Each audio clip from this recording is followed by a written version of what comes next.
جب بندہ اللہ کا ذکر کرے، اللہ کی یاد کرے، اللہ کا نام لے، تسبیح پڑھے، تحلیل کرے، تکبیر کرے اور دیگر کلمات خیر کہے، قرآن مجید کی تلاوت کرے اور نمازیں پڑھے یا جتنے بھی اعمال خیر ہیں جو ذکر کے زمرے میں آتے ہیں، جب وہ اللہ کا ذکر کرے تو اس کے دل میں ایک فرحت اور ایک خوشی محسوس ہو، یعنی طبیعت میں گھٹن نہ ہو، طبیعت کے اندر بست کی کیفیت و قبض کی نہ ہو، تو یہ سمجھ لو کہ اس کا اللہ اس کے ماضی کے عمل قبول کر چکا ہے اور اس کو اس لیے ذکر سے وحشت نہیں ہے۔ کچھ لوگ ہیں وہ کہتے ہیں میں بس ذکر کرنے لگ جاتا ہوں، میرے دل کو کچھ ہونے لگ جاتا ہے، تو یہ جو گھٹن کا پیدا ہو جانا ہے، اس پر رجوع چاہیے، اس پر توبہ چاہیے۔ اس کا بھی علاج ہے۔ اگر کوئی ایسا شخص ہے کہ جب وہ کہتے ہیں کہ میں بڑے شوق سے قرآن مجید کھولتا ہوں تو بس بڑا مشکل ہو جاتا ہے میرے لیے، تسبیح پکڑتا ہوں تو مشکل ہو جاتا ہے، کئی لوگوں کو سارے کام اس وقت یاد آ جاتے ہیں، یا میں ابھی بیٹھا ہوں تو فوری دستک ہو جاتی ہے، کوئی آ جاتا ہے، تو اس کے لیے حالات پیدا نہیں ہوتے، اور اگر وہ کچھ پڑھے بھی تو اس کے لیے فرحت کی کیفیت پیدا نہیں ہوتی۔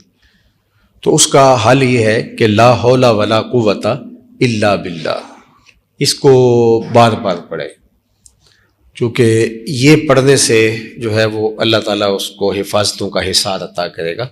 اور بیماریاں دور کرے گا۔ یہ روحانی بیماری ہے، لیکن اگر نیکی کرنے سے فرحت ملتی ہے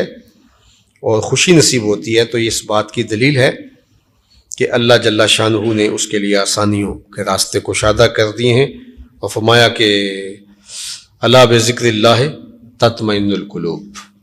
کہ اللہ کا ذکر جو ہے دلوں کو طمانینت، سکون بخشتا ہے۔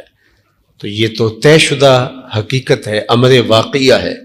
کہ ذکر الہی فرحت قلب کا سبب ہے، اور اگر فرحت نہیں ہے تو پھر مسئلہ ہے، یعنی آپ میٹھی چیز اگر زبان پہ رکھیں گے تو اس کی حلاوت محسوس ہوگی، اس کی مٹھاس سے آپ ایک خوشگوار فرحت محسوس کریں گے، لذت کام و دہن کی تسکین کا سامان بنے گی وہ چیز۔ لیکن اگر آپ کوئی میٹھی چیز اپنے منہ پہ رکھتے ہیں